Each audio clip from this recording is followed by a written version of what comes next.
ನಮ್ಮ ಅಳಲುಗಳನ್ನು, ನಮ್ಮ ದುಃಖಗಳನ್ನು ಖಂಡಿತವಾಗಲೂ ಕೂಡ ಪರಮಾತ್ಮ ಈಡೇರಿಸ್ತಾನೆ. ಯಾವಾಗಲೂ ಕೂಡ ನಮ್ಮ ಹಿರಿಯರು ಹೇಳ್ತಾ ಇದ್ರು, ನಮ್ಮ ಅಜ್ಜ ಅವರು. ಅದರಿಂದ ಕೆಲವೊಂದು ವಿಚಾರಗಳನ್ನ ನಿಮಗೆ ಗಮನಕ್ಕೆ ತರ್ತೇನೆ. ಕಾನೂನಿನ ಬಗ್ಗೆ ನಿಮಗೆ ತಿಳುವಳಿಕೆ ಇಲ್ಲದೆ ಇರೋ ಕಾರಣದಿಂದ ಒಕ್ಕೂಟಕ್ಕೆ ನಾನೊಂದು ಮನವಿ ಕೇಳ್ತಾ ಇದ್ದೀನಿ. ದಯಮಾಡಿ ನಮ್ಮ ಪರವಾಗಿ ಈ ಎಂಡೋಮೆಂಟ್ ಧಾರ್ಮಿಕ ದತ್ತಿ ಕಾನೂನಿಗೆ ಸಂಬಂಧಪಟ್ಟ ಹಾಗೆ ಕೆಲವೊಂದು ವಿಚಾರಗಳನ್ನ ತಿಳಿಸಬೇಕು. ತಾಲೂಕು ಲೆವೆಲ್ಗಳಲ್ಲಿ ಬಂದು ನೀವು ಏನು ಕಾನೂನಿದೆ ಎಂಬುದನ್ನು ಮಾರ್ಗದರ್ಶನವನ್ನು ಒಕ್ಕೂಟದ ಪದಾಧಿಕಾರಿಗಳು ದಯಮಾಡಿ ತಾಲೂಕು ಲೆವೆಲಲ್ಲಿ ತಿಳಿಸ್ಬೇಕು. ಇನ್ನೊಂದು, ಆಗ ಟಿ ಕೆ ಶಿವಕುಮಾರ್ ನನ್ನ ಬೆಂತಟ್ಬಿಟ್ಟು ಧೈರ್ಯವಾಗಿರಪ್ಪ ನಾವು ಬಂದು ಮಾಡೋಣ ಅಂತ ನಮ್ಮ ರಾಧಾಕೃಷ್ಣ ಅವರು ಹೇಳಿದ್ರು, ದಿನೇಶ್ ಗುಂಡೂರಾವ್ ಹೇಳಿದ್ರು. ಅದನ್ನು ನಾನು ನಿಮಗೆ ವಿಷಯ ತಿಳಿಸಿದ್ದೀನಿ ಯಾನಕ್ಕೋಸ್ಕರ ಹೋಗಿತ್ತು ಅಂತ. ಬೇರೆ ಯಾವುದೇ ಉದ್ದೇಶಕ್ಕೋಸ್ಕರ ಕ್ಯಾನ್ಸಲ್ ಮಾಡಲಿಲ್ಲ, ಯಾವುದೇ ಇದಕ್ಕೋಸ್ಕರ ಮಾಡಲಿಲ್ಲ. ಮೋದಿಯವರು ಹಣ ಕೊಟ್ಟಿಲ್ಲ ಅಂತ ಇವರು ಧರಣಿ ಮಾಡಿದ್ರು. ಆ ಒಂದು ಇದಕ್ಕೋಸ್ಕರ ಮುಂದೆ ಹಾಕಿದ್ನೇ ಹೊರತು ಕಾರಣಾಂತರದಿಂದ ಮಾಡೋಕ್ಕಾಗಲಿಲ್ಲ. ಆಮೇಲೆ ಒಂದು 2 ಡೇಟ್ ತೊಗೊಂಡೆ, ಮುಖ್ಯಮಂತ್ರಿ ಹತ್ರ ನಮ್ಮ ರಾಧಾಕೃಷ್ಣ ಅವರು ಡೇಟ್ ಕೊಡಿಸಿದ್ರು. ಎಲೆಕ್ಷನ್ ಬಂತು, ಅವಾಗ ಕೂಡ ಮಾಡೋಕ್ಕಾಗಲಿಲ್ಲ. ಕಡೆಗೆ ನಮ್ಮ ರಾಜ್ಯಾಧ್ಯಕ್ಷರು ಈ ಡೇಟ್ ಇಟ್ಬಿಟ್ರು. ಮುಖ್ಯಮಂತ್ರಿ ನಾನು ಫ್ರೀ ಆಗಿದ್ದೀನಿ, ಸಂಜೆ ಇದ್ದೀನಿ, ಬರ್ತೀನಿ ಅಂತ ಹೇಳಿದ್ರು. ಎಲ್ಲ ಫ್ರೀ ಆಗಿದ್ದೀನಿ, ಬರ್ತೀನಿ ಅಂತ ಹೇಳಿದ್ರು. ಕೆಲವು ಕಾರಣಾಂತರಗಳಿಂದ ಚಳ್ಳಕೆರೆಯಲ್ಲಿ ಮದುವೆ ಬಂದ್ಬಿಡ್ತು. ಹೋಗ್ಲೇಬೇಕಪ್ಪ, ಮುಗಿಸ್ಕೊಂಡು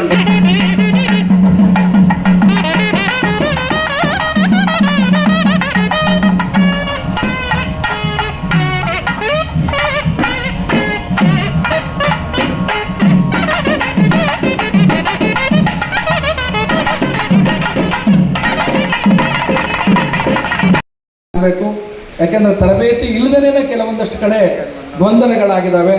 ಸರ್ಕಾರದಿಂದಲೇ ಅದಾಗಬೇಕು. ಮತ್ತು ಮುಜರಾಯಿ ಇಲಾಖೆಯಿಂದ ಏನು ಪರೀಕ್ಷೆ ನಡೆಯುತ್ತೆ, ಆಗಮ ಪರೀಕ್ಷೆ, ಅದು ಒಂದು ಚೌಕಟ್ಟಿನ ಒಳಗಿದೆ. ಅದನ್ನು ಸ್ವಲ್ಪ ವಿಸ್ತಾರ ಮಾಡಬೇಕು. ಜಿಲ್ಲಾ ಮಟ್ಟದಲ್ಲಿ, ತಾಲೂಕು ಮಟ್ಟದಲ್ಲಿ ಪರೀಕ್ಷೆಯ ಅವೇರ್ನೆಸ್ಸನ್ನು ಕೊಡಬೇಕು. ನಮ್ಮೆಲ್ಲ ಅರ್ಚಕರಿಗೂ ಆ ಒಂದು ಪರೀಕ್ಷೆಯಲ್ಲಿ ಪಾಲ್ಗೊಳ್ಳಲಿಕ್ಕೆ ತಯಾರಿ ಮಾಡಿಸ್ಕೊಡ್ಬೇಕು. ಯಾಕಂದರೆ ಎಷ್ಟೋ ದೇವಸ್ಥಾನದ ಅರ್ಚಕರಿಗಿನ್ನೂ ಆಗಮದ ಸರ್ಟಿಫಿಕೇಟ್ ಸಿಕ್ಕಿರೋದಿಲ್ಲ. ನಾವು ವಂಶ ಪಾರಂಪರ್ಯವಾಗಿ ಮಾಡಿದ್ದೀವಿ, ನಾವು ಮಾಡ್ತಾ ಇದ್ದೀವಿ ಅಂತ ಇರ್ತಾರೆ ಅಷ್ಟೇ. ಮುಂದೆ ಅವತ್ತೊಂದು ಗೊಂದಲ ಆಗೋದು ಬೇಡ. ಅದಕ್ಕೂ ಸಹ ಸರ್ಕಾರ ಆ ಆಗಮ ಪರೀಕ್ಷೆಗೆ ಒಂದು ಕೋರ್ಸ್ ರೀತಿಯಾಗಿ ಅಧಿಕೃತವಾಗಿ ಘೋಷಣೆ ಮಾಡಿ ಅದನ್ನು ನಮಗೆ ಸರ್ಕಾರದಿಂದ ಅನುಕೂಲ ಮಾಡಿಕೊಡ್ಬೇಕು. ಇನ್ನೂ ಅನೇಕ ಬೇಡಿಕೆಗಳು. ಸ್ವಲ್ಪನೇ ಸಮಯದಲ್ಲಿ ಅವರು ವೇದಿಕೆಯ ಮೇಲ್ಗಡೆ ಬಂದು ವಾಸಿನರಾಗಲಿದ್ದಾರೆ. ಎಚ್ ಎಂ ರೇವಣ್ಣ ಸರ್ ಅವರು ಇಲ್ಲ. Yes sir.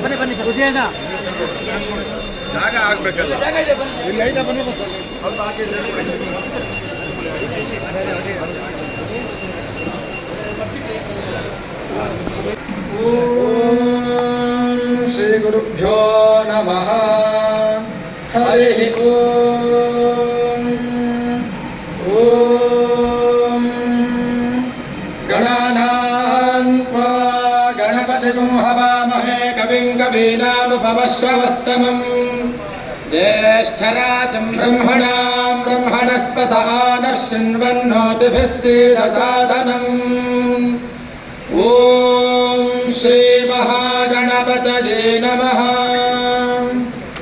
ಓಂ ಯೇ ಅರ್ವಾಂಗುತವಾ ಪುರಾಣೇ ವೇದಂ ವಿದ್ವಾಗುಂ ಸಮಭಿತೋ ವದಂತ್ಯಾದಿತ್ಯಮೇವ ತೇ ಪವಿರದಂತಿ ಸರ್ವೇ ಅಗ್ನಿಂ ದಿತೇದಂ ದಿತೇದಂ ಚ ಹವಿಂ ಸಮಿತಿ ಜಾವತೇರ್ವೇ ದೇವತಾಸ್ತಾಃ ಸರ್ವಾ ವೇದವಿಧಿ ಬ್ರಾಹ್ಮಣೇ ವಸಂತಿ ತಸ್ಮಾತ್ ಬ್ರಾಹ್ಮಣೇಭ್ಯೋ ವೇದವಿದ್ಯೋ ದಿವೇ ದಿವೇ ನಮಸ್ಕುರ್ಯಾನ್ನಾಶ್ರೀಲಂ ಕೀರ್ತಯೇತೇತಾ ದೇವದೇವತಾಃ ಪ್ರೀಣಾತಿ.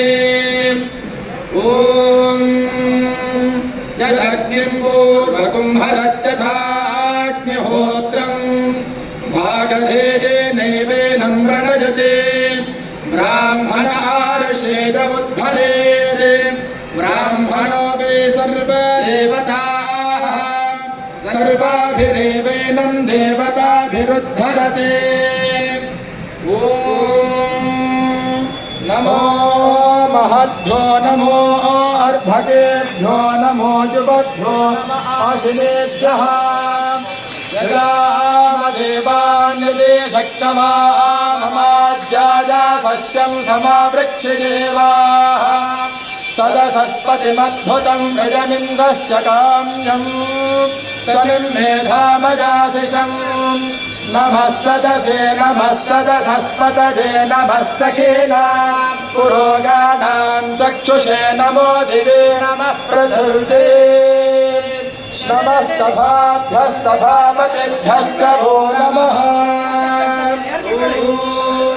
देवीं वाजमजनजन्ददेवाः तां विश्वरूपाः पशवो वदन्ति तानो मन्दे शवोर्जन्तुहाना धेनुर्वाघस्मानुपसुष्ठुजैतु ॐ शान्तिः शान्तिः शान्तिः देशामा मेधासुरभिर्जुषकागस्वाहा आमा मेधासुरभिर्विश्वरूपा हिरण्यवर्णा जगम्याम् ऊर्जस्पते पदसा बिम्बमाना सामा ಮಾನ್ಯ ಆರ್ ಗುಂಡರಾಯರಂಥ ಒಬ್ಬ ಬಲಿಷ್ಠವಾದ ಪೌರುಷದ ಸಂಕೇತ. ಅವರು ಈ ಒಕ್ಕೂಟವನ್ನು ಆರಂಭ ಮಾಡಿದಾಗ ಅದು ಒಂದೇ ಜನಾಂಗಕ್ಕೆ ಮೀಸಲಾಗಿರಲಿಲ್ಲ. ಮುಜರಾಯಿ ಇಲಾಖೆಯಲ್ಲಿ 38,600 ದೇವಸ್ಥಾನಗಳಿವೆ. ಅದರಲ್ಲಿ ಎ ಮತ್ತು ಬಿ ಕ್ಯಾಟಗರಿ ಬಿಟ್ಟರೆ ಸಿ ಕ್ಯಾಟಗರಿ ದೇವಸ್ಥಾನದಲ್ಲಿ ಸುಮಾರು 6,000 ದೇವಸ್ಥಾನಗಳಲ್ಲಿ ಮಾತ್ರ ತಥಾಕಥಿತ ಬ್ರಾಹ್ಮಣರು ಅರ್ಚನೆ ಮಾಡ್ತಾರೆ. ಸುಮಾರು 10,000 ದೇವಸ್ಥಾನಗಳಲ್ಲಿ ಗ್ರಾಮ ದೇವತೆಗಳನ್ನು ಅರ್ಚಿಸಿ ಧರ್ಮದ ಮೂಲ ಬೇರುಗಳನ್ನು ಬಿತ್ತವರು ನಮ್ಮ ದಲಿತ ಬಂಧುಗಳು, ಸುಮಾರು ದಲಿತ ಅರ್ಚಕರು ಇಲ್ಲಿದ್ದಾರೆ. ಜೋರಾಗಿ ಚಪ್ಪಾಳೆ ತಟ್ಟಬೇಕು. ಯಾಕಂದರೆ ಗ್ರಾಮ ದೇವತೆಗಳ ಮೂಲಕವೇ ನಾವು ಇಷ್ಟ ದೇವತೆಗಳನ್ನ ಪೂಜೆಗೆ ಹೊರಡ್ತೇವೆ. ಅದು ಅಲ್ಲದೆ ಈ ದೇಶದಲ್ಲಿ, ನಮ್ಮ ರಾಜ್ಯದಲ್ಲಿ ಸಮನ್ವಯತೆಯ ಸಂಕೇತವನ್ನು ಸಾರಿದಂತಹ ಬಸವಣ್ಣ ಪಂಥದ ಅನೇಕ ಮಂದಿ ನಮ್ಮ ನಾಯಕರಾದಂಥ ಗುಂಡೂರಾಯರಲ್ಲ. ಯಾಕೆಂದರೆ ನಾವೆಲ್ಲ ಯುವಕ ಕಾಂಗ್ರೆಸ್ನಲ್ಲಿ ಅವರ ಅಡಿಯಲ್ಲಿ ತಯಾರಾದಂಥವ್ರು ಈ ವೇದಿಕೆ ಪೂರ್ತಿ ಜನ ನಾವೆಲ್ಲರೂ ಕೂಡ. ಅದು ನನಗೆ ಹೆಮ್ಮೆ ತರುವಂಥ ವಿಷಯ. ಅದೇ ರೀತಿ ಇವತ್ತೇನು ಈ ರಾಜ್ಯದಲ್ಲಿ ಹಿಂದೆ ಅನೇಕ ಪ್ರಗತಿಪರ ಕಾರ್ಯಕ್ರಮಗಳ ಏನಾದರೂ ಪಡಿಬೇಕಾದ್ರೆ ಮಧ್ಯವರ್ತಿಗಳು ಯಾರಪ್ಪ ಅಂತ ಹೇಳಿದ್ರೆ ನೀವೇ ಪ್ರಭುಗಳು. ನಿಮ್ಮ ಮೂಲಕನೇ ನಾವು ಏನಾದರೂ ಪಡೆಯೋದಕ್ಕೆ ಸಾಧ್ಯ. ಆ ದೃಷ್ಟಿಯಲ್ಲಿ ಭಾಳ ಸಂತೋಷವಾಗುತ್ತೆ. ನಾವು ಜನ್ಮ ತಾಳಿದ ದಿನದಿಂದ ಹೆಸರು ಇಡೋದ್ರಿಂದ ಹಿಡಿದು ಹೆಸರು ಕೊಡೋವರೆಗೂ ಕೂಡ ನಿಮ್ಮ ಸಹಕಾರ ನಮಗಿದೆ ಅಂತಕ್ಕಂಥದ್ದು ನನಗೆ ಹೆಮ್ಮೆ ತರುವಂಥ ವಿಷಯ. ಇವತ್ತು ಈ ಸಂದರ್ಭದಲ್ಲಿ ಬಹಳ ಪ್ರೊಫೆಸರ್ ರಾಧಾಕೃಷ್ಣ ಅವರು ಸ್ವತಃ ಅವರ ಪೂರ್ವಜರು ಕೂಡ ಪೂಜಾರಿ ವಂಶಸ್ಥರು ಅಂತ ಹೇಳೋದಕ್ಕೆ ಹೆಮ್ಮೆ ಆಗ್ತದೆ. ನನಗೆ ಗೊತ್ತು. ಅಟ್ಟಿಲ ಅವರ ಒಂದು ದೇವಸ್ಥಾನ ಕೂಡ ಕಟ್ಟಿಸಿದ್ದಾರೆ. ಅತ್ಯುತ್ತಮ ದೇವಸ್ಥಾನ, ಅರ್ಥಪೂರ್ಣವಾಗಿದೆ. ಡಾಕ್ಟರ್ ಏನು ಅರ್ಚಕ ವೃತ್ತಿಯಿಂದ ದೇವರ ಆರಾಧನೆಯನ್ನು ಮಾಡ್ತಾ ಇದ್ದಾರೆ. ಭಕ್ತ ಮಹಾಶಯರಿಗೆ ಎಲ್ಲ ಪುಣ್ಯ ವಿಶೇಷಗಳನ್ನು ದೊರಕಿಸಿಕೊಡ್ತಾ ಇದ್ದಾರೆ.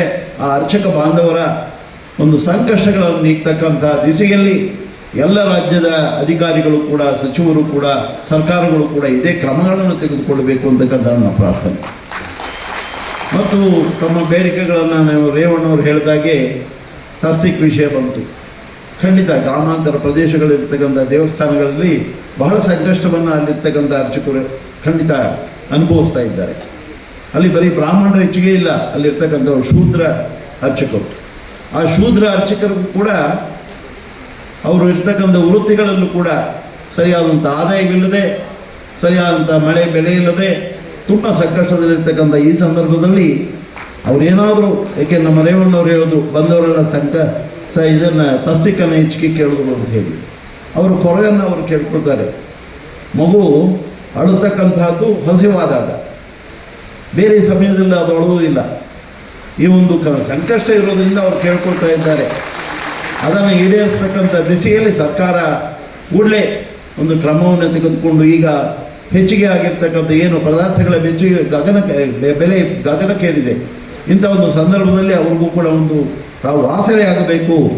ಅವರು ಅಳ್ತಾ ಇರ್ತಕ್ಕಂಥದ್ದು ತಂದೆ ತಾಯಿಗಳ ರೂಪದಲ್ಲಿ ಇರ್ತಕ್ಕಂಥ ಸರ್ಕಾರದ ಮುಂದೆ ಅಂತಕ್ಕಂಥ ಮಾತನ್ನು ನಾನು ಸಚಿವರ ಗಮನಕ್ಕೆ ತರ್ತಾ, ನಮ್ಮ ಸಚಿವರ ಒಂದು ಕರ್ತವ್ಯ ಬಹಳ ಯಶಸ್ವಿಯಾಗಿದೆ. ಈ ರೀತಿಯ ಒಂದು ಯೋಚನೆಗಳವರಿಗೆ ಬಂದದ್ದು ಕೂಡ ನಮಗೆ ಬಹಳ ಆಶ್ಚರ್ಯ. ನಮ್ಮ ಜೊತೆಯಲ್ಲಿ ಅವರು 16 ವರ್ಷ ಜೊತೆಯಲ್ಲಿದ್ದರೂ ಕೂಡ ರಾಮಲಿಂಗಾರೆಡ್ಡಿಯವರು ಈ ಒಂದು ಮುಜರಾಯಿ ಇಲಾಖೆಯಲ್ಲಿ ಈ ರೀತಿಯ ಯೋಚನೆಯನ್ನು ಮಾಡ್ತಾರೆ, ಈ ರೀತಿಯ ಕಾರ್ಯಗಳನ್ನು ಎಸಗ್ತಾರೆ, ಅರ್ಚಕ ಮಹಾಶಯರಿಗೆ ಇಂಥ ಒಂದು ಸಂಕಷ್ಟಗಳನ್ನು ನೀಡಿಸಿದಂಥ ಹಲವಾರು ಕಾರ್ಯಕ್ರಮಗಳು ತರ್ತಾರೆ ಅಂತಕ್ಕಂಥ ಅನಿಸಿಕೆ ನಮಗೆ ಇರಲಿಲ್ಲ.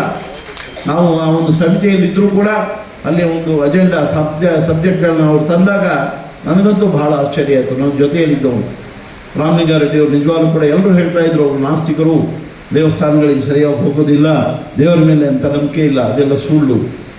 ಯಾರು ಕೂಡ ಬಹಿರಂಗವಾಗಿ ದೇವಸ್ಥಾನಗಳಿಗೆ ಹೋಗ್ತಾ ತಮ್ಮ ಆಚರಣೆಗಳನ್ನ ಮಾಡ್ತಾ ಹಣೆಗೆ ವಿಭೂತಿ ಹಾಗೂ ನಾಮಗಳನ್ನು ಬಳಿಕ ನಮ್ಮ ಸಚಿವರಾದಂಥ ರಾಮಲಿಂಗಾರೆಡ್ಡಿಯವರ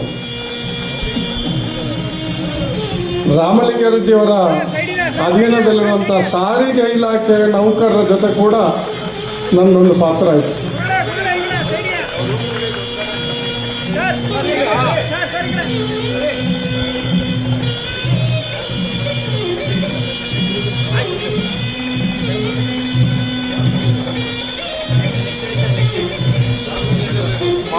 ಮಾನ್ಯ ರಾಮಲಿಂಗಾರೆಡ್ಡಿ ಸಾಹೇಬರಿಗೆ ದೊಡ್ಡ ಗಣಪತಿ ದೇವಸ್ಥಾನದಲ್ಲಿ ಪ್ರಥಮ ಬಾರಿಗೆ ಅವರು ಅಧಿಕಾರ ಸ್ವೀಕಾರ ಮಾಡಿ ಬಂದ ತಕ್ಷಣ ಓಲ್ಡ್ ಸೀನಿಯರ್ ಸಿಟಿಸನ್ಸ್ಗೆ ವಿಶೇಷ ಕಾರ್ಯಕ್ರಮವನ್ನು ಅಲ್ಲೇ ಅವರು ಅನೌನ್ಸ್ ಮಾಡಿದರು.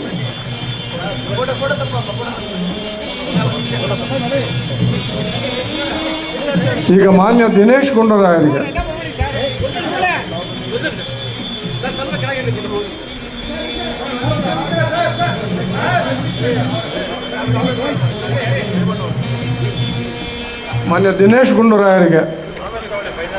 ಮಾನ್ಯ ಎಚ್ ಎಂ ರೇವಣ್ಣ ಅವರಿಗೆ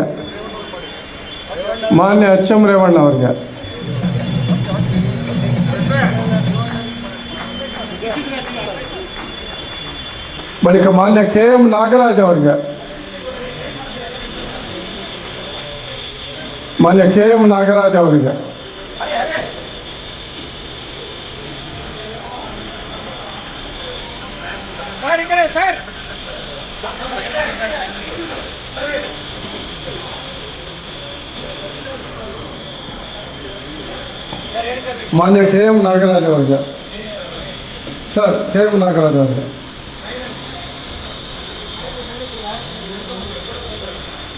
ಮಾನ್ಯ ಹಸಗೋಡು ಜಯಸಿಂಹ ಅವರಿಗೆ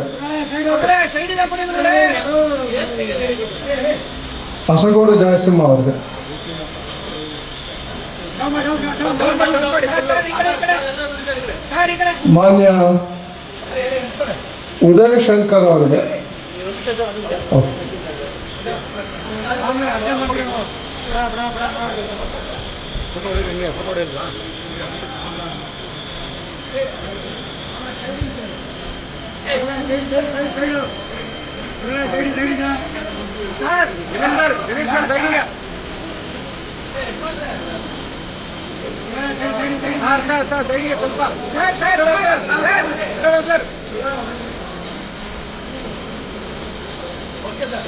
ಮಾನ್ಯ ಚಂದ್ರಶೇಖರ್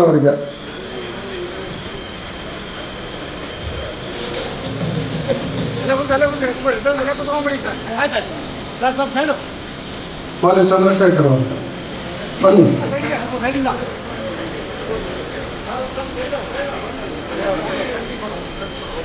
ಸನ್ಮಿತ್ರರಾದಂಥ ನಮ್ಮ ಅಧ್ಯಕ್ಷರಾದಂಥ ದಿನೇಶ್ ಗುಂಡೂರಾಯರಿಗೆ ಜೋರಾಗಿ ಚಪ್ಪಾಳೆ. ದಿನೇಶ್ ಗುಂಡೂರಾಯರಿಗೆ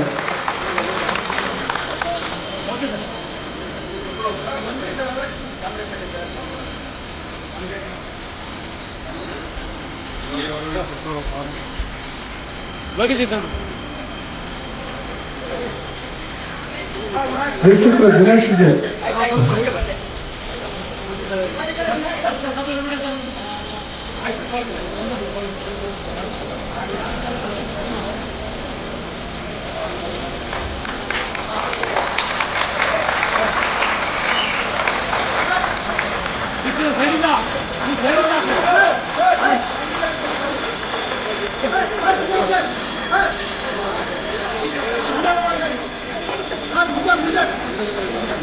ಸೈಡ್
ಈಗ ಘಂಟಾನಾದ ಈ ಶೀರ್ಷಿಕೆ ಅಡಿಯಲ್ಲಿ 7 ವರ್ಷದ ನಂತರ ನಮ್ಮ KSN ದೀಕ್ಷಿತ್ ರವರ ಒಂದು ಕ್ರಾಂತಿಕಾರಕ ನಿಲುವು ಒಕ್ಕೂಟದ ವತಿಯಿಂದ ಮನವಿಯನ್ನ ಏನೆಲ್ಲ ಸಲ್ಲಿಸಿದ್ದಾರೆ, ಸರ್ಕಾರ ಅದಕ್ಕೆ ಒಪ್ಪಿಗೆಯನ್ನ ಸೂಚಿಸಿದೆ. ಮುಜರಾಯಿ ಇಲಾಖೆಯ ನಮ್ಮ ರಾಮಲಿಂಗಾರೆಡ್ಡಿ ಸರ್ ಅವರು ಅದಕ್ಕೆ ಅಸ್ತು ಎಂದಿದ್ದಾರೆ. ಒಂದು ರೀತಿಯ ಜಯದ ಘೋಷ ಎನ್ನುವಂತೆ ನನಗೆ ಭಾಸವಾಗ್ತಾರೆ. ಎಲ್ಲರಿಗೂ ಧನ್ಯವಾದಗಳು.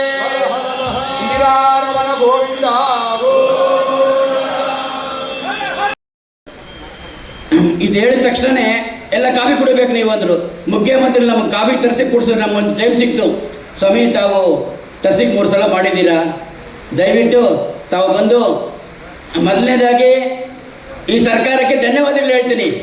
ನಮ್ಮ ರಾಮಲಿಂಗಾರೆಡ್ಡಿ ಸಾಹೇಬರು ಕೊಟ್ಟಿದ್ದಾರಲ್ಲ, ಅವ್ರಿಗೆ ಧನ್ಯವಾದಗಳು ಹೇಳ್ತೀನಿ. ಮೊದಲನೇದಾಗಿ ಸರ್ಕಾರಕ್ಕೆ ನಮ್ಮ DK ಶಿವಕುಮಾರ್ ಬಂದರೆ ಹೇಳ್ತಾ ಇದ್ದೆ, ಫಸ್ಟ್ ಪ್ರಥಮವಾಗಿ 10 ವರ್ಷ ಇವರು ಇರಬೇಕು, ಯಾವುದೇ ಕಾರಣಕ್ಕೂ ಚೇಂಜ್ ಮಾಡಬೇಡಿ ಅಂತ ಮುಖ್ಯಮಂತ್ರಿಗೂ ಹೇಳ್ತೀನಿ, DK ಶಿವಕುಮಾರ್ಗೂ ಹೇಳ್ತೀನಿ. 10 ವರ್ಷ ನಮ್ಮ ಸಚಿವರೇ ಇರಬೇಕು ರಾಮಲಿಂಗಾರೆಡ್ಡಿ ಸಾಹೇಬರು. ಅವ್ರಿಗೆ ಯಾವುದೇ ಖಾತೆ ಕೊಡಲಿ, 10 ವರ್ಷ ಮುಟ್ಟಬಾರ್ದು ಅವ್ರನ್ನ ಮುಜರಾಯಿ ಇಲಾಖೆಯಿಂದ. ನಾನು CM ಗಮನಕ್ಕೆ ತರ್ತೀನಿ, ಶಿವಕುಮಾರ್ ಗಮನಕ್ಕೆ ತರ್ತೀನಿ. ಶಿವಕುಮಾರ್ ಫಸ್ಟ್ ಒಪ್ಕೊಂಡ್ಬಿಡ್ತಾರೆ, ಇಲ್ಲಪ್ಪ ನನ್ನ ಕೈ ಹಾಕಲ್ಲಪ್ಪ ಅಂತಾರೆ. ಈಗ ಬರ್ತೀನಿ ಅಂತ ಹೇಳ್ಬೋದು, ಬರ್ಬೋದು. ಇದು ಪ್ರಥಮವಾಗಿ ನಾವು ಕನಸಲ್ಲೂ ಅಂದ್ಕೊಂಡಿರಲಿಲ್ಲ. ರಾಮಲಿಂಗಾರೆಡ್ಡಿ ಸಾಹೇಬರು ನನ್ನ 30-40 ವರ್ಷದಿಂದ ನೋಡ್ತಾರೆ. ನನಗೆ MTR ಕಾಫಿ ಕೊಡಿಸಿದ್ದೆ ಅವರು 30-40 ವರ್ಷದಿಂದ ನೋಡ್ತಾರೆ. ಒಂದೇ ಥರ ಇದ್ದೀರಿ ನಾವು, ಯಾರು ನಮ್ಮ ಕಿವಿ ಮೇಲೆ ಆಗ್ತಾ ಇರಲಿಲ್ಲ. ನೋಡಿ, ಈಗ ರಾಮಲಿಂಗೇಶ್ವರ ಬಂದು 3ನೇ ಕಂಡುಬಿಟ್ಟಿದ್ದಾರೆ. 3ನೇ ಕಂಡುಬಿಟ್ರು. ಆ 3ನೇ ಕಂಡುಬಿಟ್ಟ ಮೇಲೆ ನಿಜವಾಗ್ಲೂ ನಾವು ಕನಸಲ್ಲೂ ಅಂದ್ಕೊಂಡಿರಲಿಲ್ಲ. ನಿಮಗೆಲ್ಲ ಗೊತ್ತಿದೆ ಎಷ್ಟು ಶ್ರಮ ಪಡ್ತಾ ಇದ್ದೀರಿ ನಾವು. ಗ್ರಾಮಾಂತರದ ಅರ್ಚಕರಿಗೆ, A ಮತ್ತು B ದೇವಸ್ಥಾನ ಅರ್ಚಕರಿಗೆ ನಾವು ಎಷ್ಟು ಶ್ರಮ ಪಡ್ತಾ ಇದ್ದೀರಿ. ನಾವೇನು ಕೇಳಲ್ಲ. 1000 ಎಕರೆ ಜಮೀನು ಹೋಗ್ಬಿಡ್ತು, ಸಂತೋಷ, ಇಟ್ಕೊಳ್ಳಿ, ನೀವೇ ಇಟ್ಕೊಳ್ಳಿ, ನಾವೇನ ಕೇಳಿದ್ರ ಅದಕ್ಕೆ ಪರಿಹಾರ ಏನು ಕೊಟ್ಟಿಲ್ಲ. ಸನ್ಮಾನ್ಯ ಗುಂಡೂರಾಯರು ಅವ್ರ ಗರಡಿಲಿ ನಾನು ಬೆಳೆದೆ, 1 ರೂಪಾಯಿ ಕೊಟ್ಟರು. 1 ರೂಪಾಯಿ ಹಿಡ್ಕೊಂಡು ನನ್ನ ಅರ್ಚಕರನ್ನ ಬೀದಿಗೆ ಇಳಿಸಿದೆ, ಗಂಟನಾದ ಮಾಡಿದೆ, ಮುತ್ತಿಗೆ ಹಾಕಿದೆ, ಯಾರಿಗೂ ಇದಾಗಲಿಲ್ಲ. ಕಡೆ ಸಹಕಾರಗಳೆಲ್ಲ ಬಂದಮೇಲೆ 6 ಬರಬೇಕಾಗಿತ್ತು. ಮದುವೆಗೆ ಹೋಗ್ಬಿಟ್ಟು ಇನ್ನೊಂದು ಕಾರ್ಯಕ್ರಮ ಮುಗಿಸ್ಕೊಂಡು ಮೈಸೂರಿಗೆ ಹೋಗ್ಬೇಕಪ್ಪ. ನನ್ನ ಪರವಾಗಿ ಮಾನ್ಯ ಉಪಮುಖ್ಯಮಂತ್ರಿಗಳ ಆಗಮನವಾಗ್ತದೆ. ಶ್ರೀ DK ಶಿವಕುಮಾರ್ ಸರ್ ಅವರಿಗೆ ನಲ್ಮೆಯ ಸ್ವಾಗತ, ಸುಸ್ವಾಗತ. ಸಮಸ್ತ ಅಖಿಲ ಕರ್ನಾಟಕ ಹಿಂದೂ ದೇವಾಲಯಗಳ ಅರ್ಚಕರ ಆಗಮಿಕರ ಉಪಾಧಿವಂತರ ಒಕ್ಕೂಟದ ವತಿಯಿಂದ ಘಂಟಾನಾದ 2ನೇ ಬೃಹತ್ ಸಮಾವೇಶ ಜರುಗ್ತಾ ಇದೆ. ಕಾರ್ಯಕ್ರಮಕ್ಕೆ ಆಗಮಿಸಿರುವಂತಹ ಮಾನ್ಯ ಉಪಮುಖ್ಯಮಂತ್ರಿಗಳಿಗೆ ನಲ್ಮೆಯ ಸ್ವಾಗತ. ತಮ್ಮೆಲ್ಲರ ಪರವಾಗಿ ಘಂಟಾನಾದದೊಂದಿಗೆ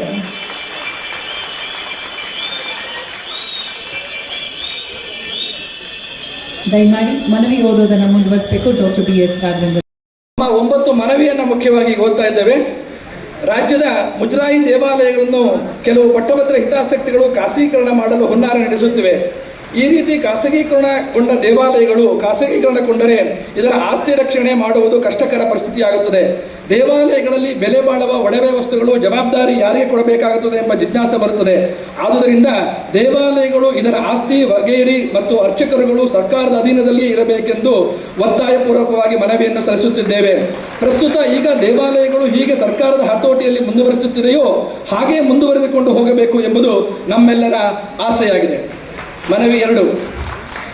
ಏಕರೂಪ ಶಾಸನದಲ್ಲಿ ಅರ್ಚಕರ ಮತ್ತು ದೇವಸ್ಥಾನದ ಒಳಾಂಗಣ ನೌಕರರನ್ನು ಅವರ 65 ವರ್ಷ ವಯಸ್ಸಿನಲ್ಲಿ ನಿವೃತ್ತಿ ಮಾಡುವಂತೆ ನಿಯಮ ಮಾಡಲಾಗಿದೆ. ಆದರೆ ಅರ್ಚಕ ಎಂಬುದು ಒಂದು ಹುದ್ದೆಯಲ್ಲ. ಈ ಅರ್ಚಕರು ಗೌರವಾನ್ವಿತ ಸ್ಥಾನದಲ್ಲಿದ್ದು ಆಯಾಯ ದೇವಸ್ಥಾನ ಸಂಪ್ರದಾಯ ಪದ್ಧತಿಗಳಿಗೆ ಅನುಸಾರವಾಗಿ ಕಾರ್ಯಗಳನ್ನು ನಿರ್ವಹಿಸುತ್ತಿರುವುದರಿಂದ ಅರ್ಚಕ ಮೊದಲಾದ ಒಳಾಂಗಣ ನೌಕರರನ್ನು ನಿವೃತ್ತಿ ಮಾಡುವ ವಿಚಾರವನ್ನು ರದ್ದುಗೊಳಿಸಬೇಕೆಂದು ಕೋರುತ್ತೇವೆ.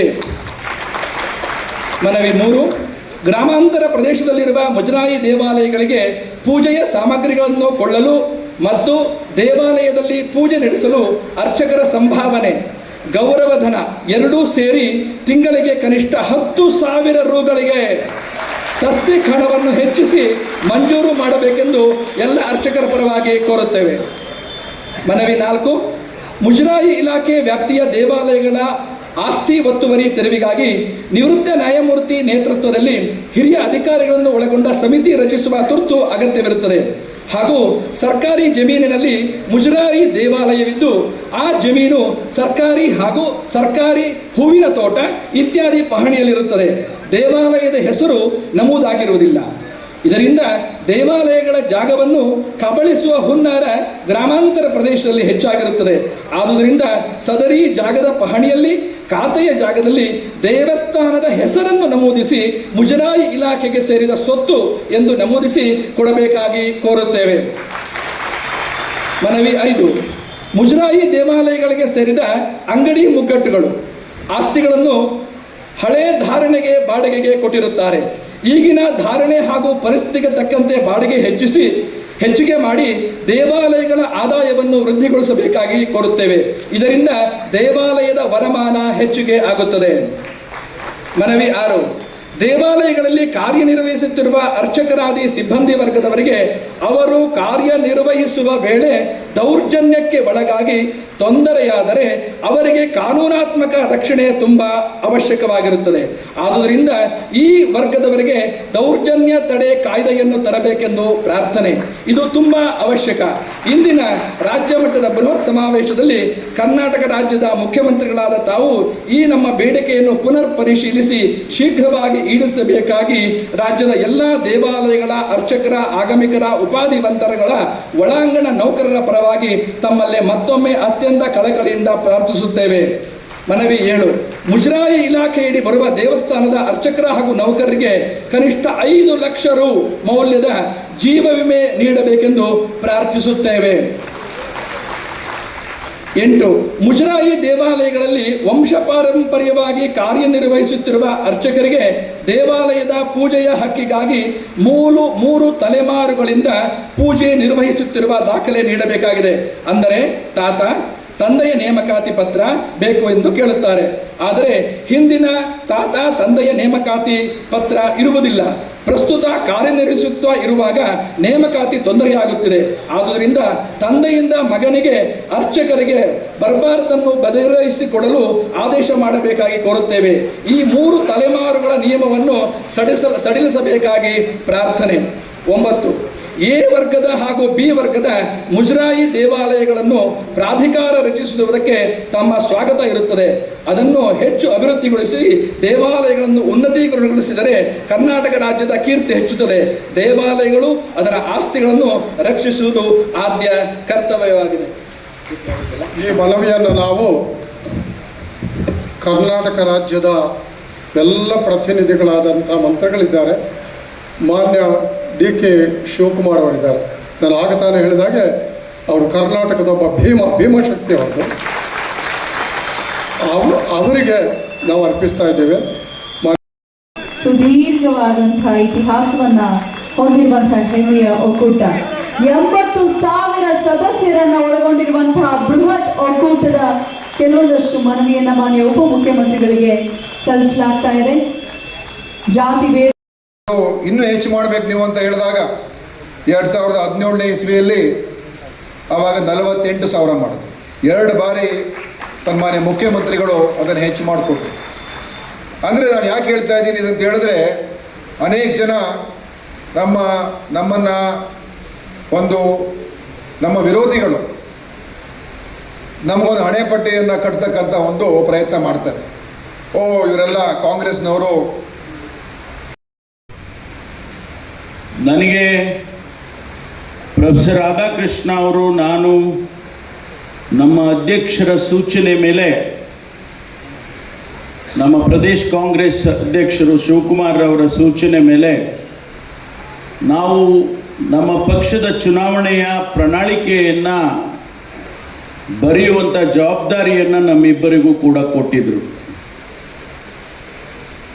ಆ ಸಂದರ್ಭದಲ್ಲಿ, ಚುನಾವಣೆಗೆ ಹೋಗುವಂಥ ಸಂದರ್ಭದಲ್ಲಿ ಸಮುದಾಯದ ಒಂದು ದೊಡ್ಡ ಶಕ್ತಿ, ನಮ್ಮೆಲ್ಲರ ಒಂದು ದೊಡ್ಡ ದನಿ ಅಂತ ಹೇಳಿದ್ರೆ ತಪ್ಪಾಗಲಿಕ್ಕಿಲ್ಲ. ಒಂದು ಜೋರಾದ ಚಪ್ಪಾಳೆ ಬರಲಿ.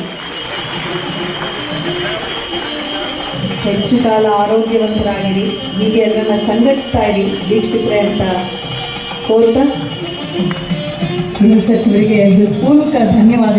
ಆಕಸ್ಮಿಕವಾದ್ದು, ಸಾವು ಅನಿವಾರ್ಯ, ಜನನ ಉಚಿತ, ಮರಣ ಖಚಿತ. ಈ ಹುಟ್ಟು ಸಾವಿನ ಮಧ್ಯದಲ್ಲಿ ನಾವು ಏನು ಮಾಡ್ತೀವಿ ಅಂತ ಭಾಳ ಮುಖ್ಯ.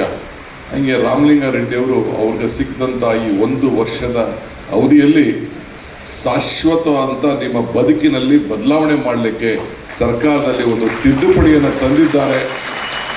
ತಮ್ಮ ಆರೋಗ್ಯ ವಿಮೆಗೆ 5 ಲಕ್ಷ ರೂಪಾಯಿವರೆಗೂ, ಮಕ್ಕಳ ವಿದ್ಯಾಭ್ಯಾಸವರೆಗೂ ಮತ್ತು ದೊಡ್ಡ ದೊಡ್ಡ ದೇವಸ್ಥಾನದಿಂದ ಸಣ್ಣ ಸಿ ದರ್ಜೆಯ ದೇವಸ್ಥಾನಗಳಿಗೆ ಜೀರ್ಣೋದ್ಧಾರ ಮಾಡಲಿಕ್ಕೆ ಏನು ತಿದ್ದುಪಡಿಯನ್ನು ತಂದರು, ಅದನ್ನು ನನಗೆ ಆಶ್ಚರ್ಯ ಆಯಿತು. ಏನಪ್ಪ ಆಶ್ಚರ್ಯ ಆಯ್ತು ಅಂದರೆ, ಭಾಳ ಕಷ್ಟಪಟ್ಟು ಅಸೆಂಬ್ಲಿಲಿ ಪಾಸ್ ಆಯಿತು. ಕೌನ್ಸಿಲ್ಗೆ ಹೋದ ತಕ್ಷಣ ನನ್ನ BJP ಪರಮೇಶ್ವರ್ ಅವರು ಹೇಳಿದರು, ದಿನೇಶ್ ಅವರು ಮಾತಾಡಿದ್ರು, ಎಂಥ ವಿಸ್ಮಯಕರಂಥ ತೀರ್ಮಾನವನ್ನು ನಾವು ಮಾಡಿದ್ದೇವೆ. ಎಲ್ಲ ವರ್ಗ, ಎಲ್ಲ ಸಮಾಜ, ಎಲ್ಲ ಜನಾಂಗಕ್ಕೂ ಮೊದಲು ನಾವು ಪ್ರಾರಂಭ ಮಾಡಿದ್ದು ಮನೆಗೆ ಬೆಳಗಬೇಕು ಅಂತ, ಈ ಜ್ಯೋತಿ ಬೆಳಗಬೇಕು ಅಂತ, ಗೃಹ ಜ್ಯೋತಿ ಅಂತ. ತಾವೆಲ್ಲ ಬಡವರಿದ್ದೀರಿ, ನೀವು ಯಾರು ಸಾಹುಕಾರ ಇಲ್ಲ ನನಗೆ ಗೊತ್ತಿದೆ. 200 ಯೂನಿಟ್ ಒಳಗಡೆ ನೀವು ಉಪಯೋಗಿಸ್ತಾರೆ. ಇಲ್ಲೊಂದು 10 ಜನ 20 ಜನ ಇರಬೇಕು. ಮೇಲೆ ನಿಮಗೆಲ್ಲ ಉಚಿತವಾಗಿ ನಿಮ್ಮ ಬೆಲೆ ಏರಿಕೆಗಳು ತತ್ತರಿಸ್ತಾ ಇದೆ, ಬೆಲೆಗಳು ಗಗನಕ್ಕೆ ಹೋಗಿದೆ, ನಿಮ್ಮ ಆದಾಯ ಪಾತಾಳಕ್ಕೆ ಹೋಗಿದೆ ಅಂತಲೇ ತಿಂಗಳಿಗೆ ನಿಮಗೆ. ಮತ್ತು ಆ ಸಂದರ್ಭದಲ್ಲಿ ದೇವಸ್ಥಾನಗಳು ಎಷ್ಟಿದೆ, A ಎಷ್ಟಿದೆ, B ಎಷ್ಟಿದೆ, C ಎಷ್ಟಿದೆ, ಮತ್ತು ಅಲ್ಲ ಕೆಲಸ ಮಾಡ್ತಾ ಇರ್ತಕ್ಕಂಥ ನೌಕರರು ಕೂಡ ಇದ್ದಾರೆ. ಮತ್ತು ಎ ಗ್ರೇಡ್, B ಗ್ರೇಡಲ್ಲಿ ಆನುವಂಶಿಕ ಬಿಟ್ಟು ಬೇರೆ ಅರ್ಚಕರು ಇದ್ದಾರೆ. C ಗ್ರೇಡಲ್ಲಿ ಬಹುತೇಕ ಎಲ್ಲ ಆನುವಂಶಿಕ ಅರ್ಚಕರೇ ಇರೋದು. ಅದರಲ್ಲಿ ಎಲ್ಲ ಸಮಾಜದವರು ಇದ್ದಾರೆ ಅಲ್ವಾ. ಎಲ್ಲ ಸಮಾಜದವರು ಕೂಡ ಅಲ್ಲಿ ಅರ್ಚಕರಾಗಿ ಕೆಲಸ ಮಾಡ್ತಾಯಿದ್ದಾರೆ. ಅವ್ರಿಗೇನು ಈ ಧಾರ್ಮಿಕ ಪರಿಷತ್ತಿಂದ, ಇಲಾಖೆಯಿಂದ ಅವ್ರಿಗೇನು ಸಹಾಯ ಆಗ್ತಾಯಿದೆ ಅಂತ ನಮ್ಮ ಆಯುಕ್ತರು ಕೇಳಿದ್ರೆ ಏನೂ ಇಲ್ಲ. A ಗ್ರೇಡ್, B ಗ್ರೇಡ್ ಟೆಂಪಲ್ಸಲ್ಲಿ ಯಾರನ್ನು ಅರ್ಚಕರು ಸಿಗ್ತೋದ್ರೆ 30,000 ರೂಪಾಯಿ ಕೊಡ್ತಾಯಿದ್ರು. C ಗ್ರೇಡಲ್ಲಿ 1 ಪೈಸಾನೂ ಕೊಡ್ತಿರಲಿಲ್ಲ. ಕೊಡ್ತಾ ಇದ್ದೀರಾ? ಕೊಡ್ತಿರಲಿಲ್ಲ. ಆಮೇಲೆ ನಾನು 2 ಲಕ್ಷ ಕೊಡಬೇಕು ಕನಿಷ್ಠ ಅಂತ ನಾವು ತೀರ್ಮಾನ ತೊಗೊಂಡ್ವಿ. ಮನೆ 2 ಕೊಟ್ವಿ. ಇನ್ನೂ 6 ಅಪ್ಲಿಕೇಶನ್ ಬಂದಿದೆ. ಅದನ್ನು ಮತ್ತೆ ಅದನ್ನು 5 ಲಕ್ಷಕ್ಕೆ ಏರಿಸಬೇಕು ಅಂತ ಇನ್ಶೂರೆನ್ಸು, ಅದು ಒಂದು ಇದೆ. ಅದಾದಮೇಲೆ ಅವರ ಮಕ್ಕಳ ವಿದ್ಯಾಭ್ಯಾಸಕ್ಕೆ ಗ್ರಾಮಾಂತರ ಪ್ರದೇಶದಲ್ಲಿ 36,000 ದೇವಸ್ಥಾನಗಳಲ್ಲಿ, C ಗ್ರೇಡ್ ಟೆಂಪಲ್ಸಲ್ಲಿ ಬಹುತೇಕ ಗ್ರಾಮಾಂತರ ಪ್ರದೇಶ. ನಗರ ಪ್ರದೇಶದಲ್ಲಿದ್ದರೂ ಹೆಚ್ಚು ಆದಾಯ ಇಲ್ಲದೆ ಇರ್ತಕ್ಕಂಥ ದೇವಸ್ಥಾನಗಳೇ ಇದು. ಅವ್ರ ಮಕ್ಕಳಿಗೆ ವಿದ್ಯಾಭ್ಯಾಸಕ್ಕೆ ಸಹಾಯ ಮಾಡೋಣ ಅಂಥೇಳಿ ನಮ್ಮ ಧಾರ್ಮಿಕ ಪರಿಷತ್ತಲ್ಲಿ ಪ್ರತಿ ವರ್ಷ 10 ಕೋಟಿ ಬರುತ್ತೆ. ನಾವು ಫಸ್ಟು ಏನು ತೀರ್ಮಾನ ತಗೊಂಡ್ವಿ ಅಂದರೆ, ನಮ್ಮ ಸಾಮಾನ್ಯ ಸಂಗ್ರಹ ನಿಧಿ ಹಣ ಬರುತ್ತಲ್ಲ, ಅದನ್ನು ಯಾವುದಕ್ಕೂ ಖರ್ಚು ಮಾಡಬಾರ್ದು. ಏನಿದ್ರು ಅರ್ಚಕರು ಮತ್ತು ನೌಕರರು ಅವರ ಒಂದು ಕ್ಷೇಮಾಭಿವೃದ್ಧಿಗೆ ಈ ಹಣ ಖರ್ಚು ಮಾಡಬೇಕು ಅಂತ ನಿರ್ಣಯ ಮಾಡಿಬಿಟ್ವಿ. ಆ ನಿರ್ಣಯ ಮಾಡಿದ್ರಿಂದ ನಾವು ಇವತ್ತು ಅರ್ಚಕರ ಮಕ್ಕಳಿಗೆ PUCಗೆ 5,000, ಡಿಗ್ರಿಗೆ 7,000, MBA ಮತ್ತು PG ಪೋಸ್ಟ್ ಗ್ರ್ಯಾಜುಯೇಷನ್ಗೆ 15,000 ಪ್ರತಿ ವರ್ಷ. ಆಮೇಲೆ ಮೆಡಿಕಲ್, ಡೆಂಟಲ್ಲು ಮತ್ತು ಇಂಜಿನಿಯರಿಂಗ್ 25,000, ಮೆಡಿಕಲ್ಗೆ 1 ಲಕ್ಷ ರೂಪಾಯಿ, 50,000 ರೂಪಾಯಿ, ಹೊರದೇಶಕ್ಕೆ ಹೋಗೋರು 1,000 ರೂಪಾಯಿ ಕೊಡಬೇಕು ಅಂತ ಮಾಡಿದ್ವಿ. ಯಾಕೆ ಸರಿಯಾಗಿ ಅದು ಪ್ರಚಾರ ಆಗಲಿಲ್ಲ. ನಾನು ಮೊನ್ನೆ ಕೂಡ ನಮ್ಮ ಕಮಿಷನರ್ಗೆ ಹೇಳಿದ್ದೀನಿ, ಮುಂದಿನ ವರ್ಷಕ್ಕೆ ಕನಿಷ್ಠ ಒಂದು 2-3 ಸಾವಿರ ಜನ ಮಕ್ಕಳಿಗಾದರೂ ಕೊಡಬೇಕು ಅಂತ ಹೇಳಿದ್ದೀನಿ. ಇದಕ್ಕೆ ವ್ಯಾಪಕವಾಗಿ ಪ್ರಚಾರ ಕೊಟ್ಟು ನಮ್ಮ ಎಲ್ಲ ದೇವಸ್ಥಾನಗಳಲ್ಲೂ ಕೂಡ ನಮ್ಮ ಈ ಕಾರ್ಯಕ್ರಮಗಳನ್ನು ಒಂದು ಬೋರ್ಡೇ ಹಾಕ್ಸ್ಬಿಡ್ತೀನಿ. ಬೋರ್ಡ್ ಹಾಕಿಸಿ ಕನಿಷ್ಠ ಒಂದು 2-3 ಸಾವಿರ ಜನ ಮಕ್ಕಳಿಗೆ ಅವರ ವಿದ್ಯಾಭ್ಯಾಸಕ್ಕೆ ಸಹಾಯ ಮಾಡಬೇಕು. ಮತ್ತು ಅರ್ಚಕರು ತೀರೋದ ಸಂದರ್ಭದಲ್ಲಿ ಅವರಿಗೆ 2 ಲಕ್ಷ ರೂಪಾಯಿ ಮಾಡಿದ್ವಿ. ಮತ್ತು ಮುಂದಕ್ಕೆ ಅದು 5 ಲಕ್ಷ ಇನ್ಶೂರೆನ್ಸ್ ಮಾಡಬೇಕು ಅಂತ ಒಂದು ಪ್ಲ್ಯಾನ್ ಇದೆ. ಮತ್ತು ಈ ಅರ್ಚಕರು ವಯಸ್ಸಾಗೋಗಿರುತ್ತೆ ಅಥವಾ ಅವರಿಗೆ ಪೂಜೆ ಮಾಡೋಕ್ಕಾಗೋದಿಲ್ಲ, ಕಾಯಿಲೆ ಬಿದ್ದಿರ್ತಾರೆ. ಅಂಥ ಸಂದರ್ಭದಲ್ಲಿ ಅವ್ರ ಅನುವಂಶಿಕ ಮಾಡೋದಕ್ಕೆ ಮೊದಲೆಲ್ಲ ಕಮಿಷನರ್ ಬರಬೇಕಾಗಿತ್ತು. ಈಗ ಅದನ್ನು ತಹಸೀಲ್ದಾರ್ಗೆ ಅಧಿಕಾರ ಕೊಟ್ಬಿಟ್ಟಿದ್ದೀವಿ. ಅದನ್ನು ಕೂಡ ನೀವು ಅನುವಂಶಿಕ ಯಾರ್ಯಾರಿದ್ದಾರೆ ನೀವೆಲ್ಲ ಕೂಡ ಮಾಡ್ಕೋಬೋದು ಅಂತೇಳಿ. ಮತ್ತು ಇದು ತಸ್ತಿಕ್ದೊಂದು ನಾನು ಭಾಳ ಹಿಂದೆಯೇ ಅದನ್ನು ಹೇಳಿದ್ದೆ. ಅದೇನಾಯ್ತು, ನಾನೊಂದು ಆ್ಯಪ್ ಮಾಡೋದಕ್ಕೆ ಒಬ್ಬ ಯುವಕನ ಕೊಟ್ಟು ಎಲ್ಲ 35-40 ವರ್ಷ ಅಷ್ಟೇ ಎಲ್ಲ ರೆಡಿ ಮಾಡಿದ್ರು. ಹಾರ್ಟ್ ಅಟ್ಯಾಕ್ ಆಗಿ ಅವ್ರಿಗೆ ಹೋಗ್ಬಿಟ್ಟ. 40 ವರ್ಷನೂ ಕೂಡ ಆಗಿರಲಿಲ್ಲ. ಮತ್ತು ಇನ್ನೊಬ್ಬರಿಗೆ ಟೆಂಡರ್ ಕರೆದು ಕೊಡೋದು ಸ್ವಲ್ಪ ತಡ ಆಯಿತು. ಮೊನ್ನೆ ನಮ್ಮ ಆಯುಕ್ತರಿಗೆ ಹೇಳಿದೆ, 21ಕ್ಕೆ ಮುಖ್ಯಮಂತ್ರಿಗಳು ಬರ್ತೀವಿ ಅಂತ ಹೇಳಿದ್ದಾರೆ, ಆದರೆ ಮಾಡಬೇಡ ಅಂತ ನೋಡಿ ಅಂತ ಹೇಳಿದೆ. ಇಲ್ಲ ಸರ್, ಒಂದು ಸ್ವಲ್ಪ ದಿನ ಒಂದು ಟೈಮ್ ಬೇಕು ಅಂತ ಹೇಳಿದರು. ಬಟ್ ಅಲ್ಲಿ ಮುಂದಿನ ತಸ್ತಿಗೆ ನಿಮಗೆ ಇದು ನೇರವಾಗಿ ನಿಮ್ಮ ಅಕೌಂಟಿಗೆ ಬರುತ್ತೆ. ಡಿಸೆಂಬರ್ಗೆ ಬರುತ್ತಲ್ಲ, ಡಿಸೆಂಬರ್ಗೆ ಡಿಸೆಂಬರ್ ಯಾವ ಮಧ್ಯವರ್ತಿಗಳು ಇಲ್ಲ. ನೀವೆಲ್ಲ ತಸ್ತಿಗೆ ತಗೋಬೇಕಾದ್ರೆ ಜಿಲ್ಲಾಧಿಕಾರಿಗಳ ಆಫೀಸ್ಗೆ ಹೋಗಿ ತಾಲೂಕು ತಹಸೀಲ್ದಾರ್ ಹತ್ರ ಎಲ್ಲ ಅವ್ರಿಗೆಲ್ಲ ಮಾಸ್ಕ ಹೊಡಿಬೇಕಾಯಿತು. ಆ ಥರ ಏನೂ ಇಲ್ಲ, ಎಲ್ಲ ನೇರವಾಗಿ ಬರೋ ರೀತಿ ವ್ಯವಸ್ಥೆ ಮಾಡೋಣ ಅಂಥೇಳಿ. ಮತ್ತು